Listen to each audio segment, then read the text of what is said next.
This will be part of Lab 7, which has to do with magnetic force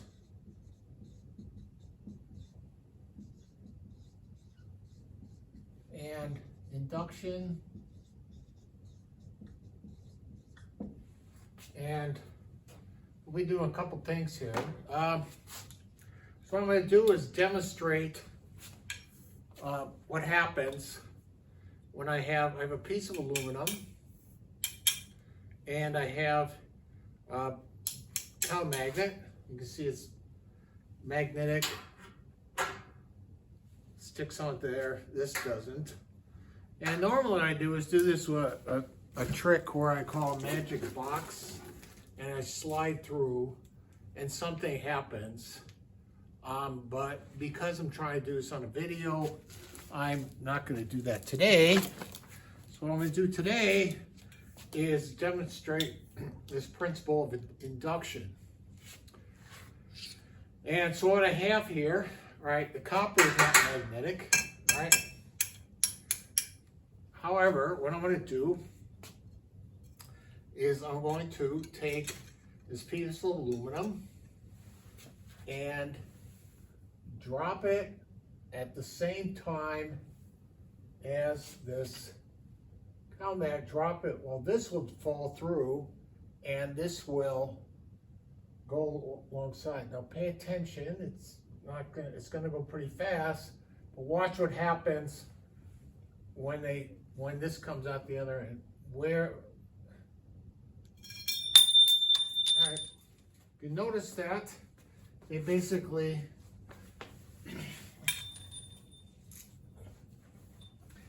land at the same time. If I try it again,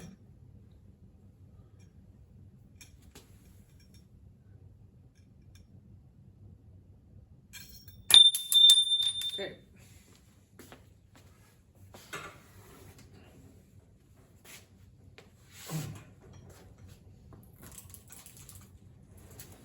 Now, if instead of that,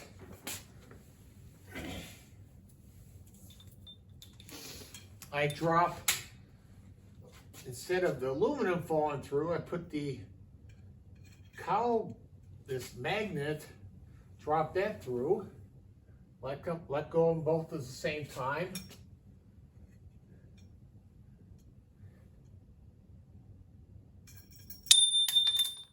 All right, you can clearly see what happens.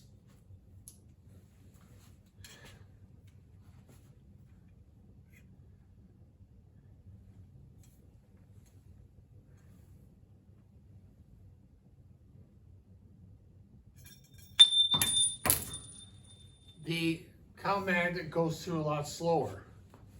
This is part of what we call induced magnetic field. And this will be part of the lab for Lab 7. Explain this in a qualitative basis. All right, so that's the first part. Second part here is going to be dealing with this old style ammeter. Move this here a bit. And what I have is, it's called a galvanometer, and I have it hooked up to this coil, 3,400 turns here. And all I do is use a magnet. And this is actually the principle how a generator works. Now, if I hold this magnet next to the coil, nothing happens. However, if I move it away quickly, towards it quickly, or oscillate it back and forth like that, you notice how it goes from plus to minus, and I actually am inducing a current by changing the magnetic flux or changing the amount of field that goes through this coil. Another way to do it would be just by rotating this, which is exactly how a generator works. A generator is just, all a generator is, whether it's coal-fired, nuclear, or is basically a rotating magnet in a coil that goes around 60 times a second and produces what in this case is an alternating current. So this is an induced magnetic field.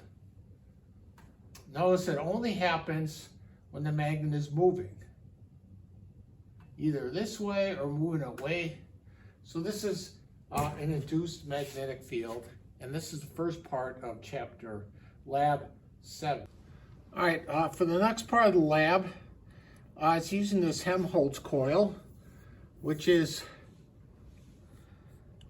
a magnet, two coils have a current, creates a magnetic field in the center here. And then we have a voltage of about 125 volts, which is sending electrons into this tube filled with argon, which gives it this blue color. And when I turn on, when there's no voltage, the electrons are not accelerated, but when you accelerate them, they go down and create this nice blue color on here. And we end up with this beam. Now, what we're going to do is show what we talked about early chapters, is if I have a current going in the loop, so it creates a magnetic field perpendicular, so in the direction my finger is coming out, so perpendicular to this beam going down, and I'll turn on the current. Notice what happens to the to the beam. All right, it gets deflected into a circle, which I'm not going to do right here, but what happens, it gets deflected into a circle of a certain radius, and the lab handout photos show the radius for different magnetic fields and different voltages. So the lab handout will deal with that. So that's the rest of lab 7 as far as that's concerned. So you can analyze for current and voltage what causes this field to curve like it does. So in this case, a very large radius. In this way, it's to be very small. So that is the rest of lab 7, and go from there. Okay.